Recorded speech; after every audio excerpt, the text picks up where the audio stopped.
Now, we want to do something also, race fans. Listen up. You guys are all aware of the wave. We want to do an audio wave. Everybody that's on this side, the first turn side of me, you're Joy. And by the way, the first name is Joy, J-O-Y.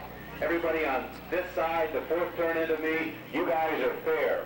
When Joy comes by, we want a verbal wave, and it starts with Joy, Fair, Joy, Fair, Joy, Fair. That's what we want when Joy Fair comes around. And here comes Mr. Fair. Scotty's in the car. Ladies and gentlemen, 50 years of motor racing competition, Joy Fair.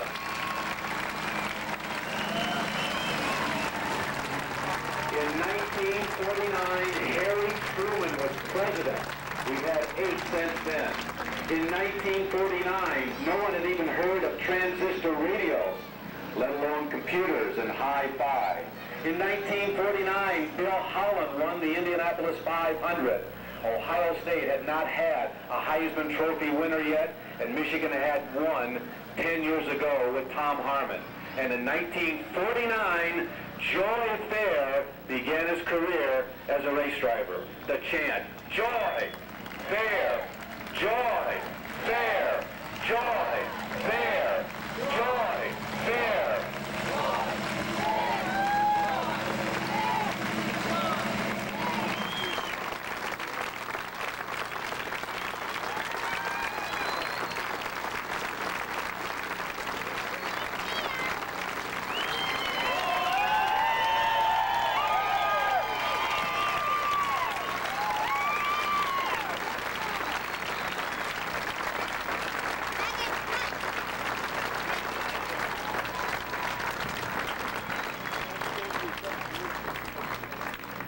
Joy? Joy? My microphone won't go that far. I think, Gary, you're going to have to go fetch Joy and bring him over to us. While we're waiting for Joy, I want to also remind all of you that the history of this man literally is the history of motor racing. Mr. Joy Fair, one more time. This is your chance, everybody.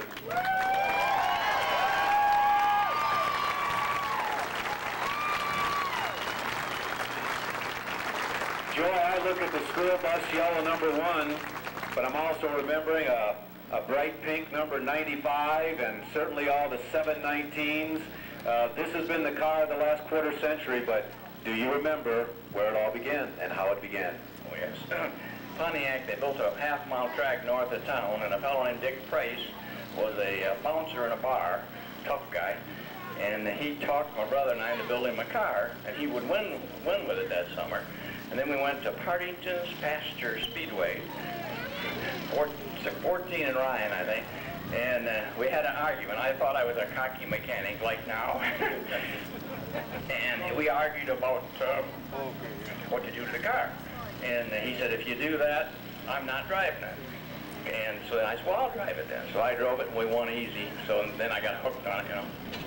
What about the number 719? And I realize that I am going back before many of you that are in the stands. If you're 15 years of age, you've never lived on planet Earth when Joy Fair wasn't a part of your vocabulary. But guess what?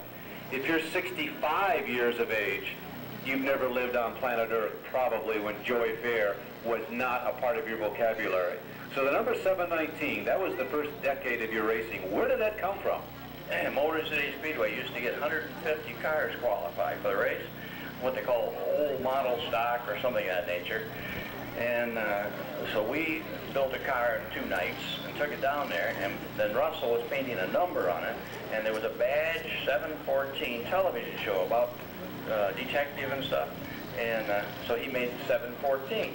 Nobody would have that number. So we go down there, and sure enough, there was a 714. So he changed the 4 into a 9 real easy. So we ran 719 for years, you know. So a television show, and then that was the easy change, the quick change from 4 to a 9.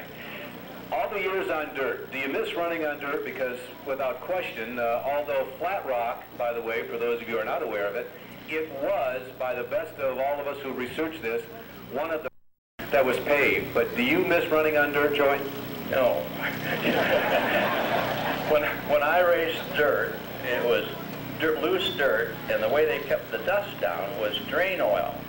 So you wore a T-shirt, and you would, after the race, it'd be into your belt and drip off your pants. And I grew up racing that kind of dirt, so no, I don't miss that kind of down. Mal Clemens in later years became with chloride and so on, and you'd go 3 abreast through the corner. Now, that was real dirt racing. But in general, my life's been mostly asphalt. Well, Joey, in those early years, in that dirt racing he was talking about, the oil dirt, that was Toledo Raceway Park. And Toledo Raceway Park, for those of you who are too young to remember, it was a high-bank 3/8 mile track. And Joey, in those years in the 1950s, you lost a lot of very good friends. I remember the name Rusty Kelly, and I remember your competition, your races with Jack Conley. At Toledo Raceway Park alone, we lost a driver of the year. Now, how do you feel about those years? Well, I don't like them. I've always feared he isn't hurt bad. I've been hurt bad enough. But you just, I think when you get hurt bad, you feel foolish to race. But then you get well, and you just, seems like all you know how to do to enjoy yourself. I remember one night in the 1960s, talking about the 719 car, right here where we're standing on this front stretch. You coming out of number 4, and I think it was nothing more than a radiator hose.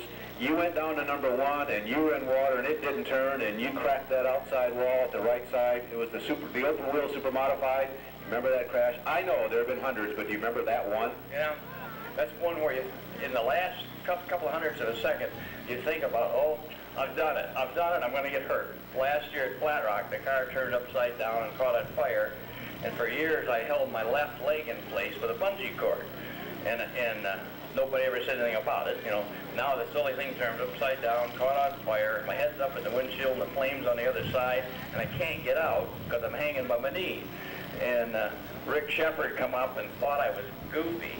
He said, come on out, they got the fire out. And I said, I can't, I'm hanging by my knee. And he says, what knee? I said, well, left knee. I said, there's a bungee cord. He thought I was not sensible. You know, he said, a bungee cord? And I said, yeah, just right in front of your nose, you should be able to see it. And so he unhooked it, and I fell on into the car. You raced all those years with your left leg held in with a bungee cord. Yes, yes. Well, sports, you brake with your left leg, and you need to do it fairly accurately. And if your leg's from the G-force, if it's over the middle of the car trembling, you can't be as accurate as you are if you hold it over with a bungee cord. Joy Fair trembling. Anybody buy that? I'm not buying that. Joy, let's talk a little bit about the more modern era, which most of the people in these stands will relate to. The school bus yellow number 1.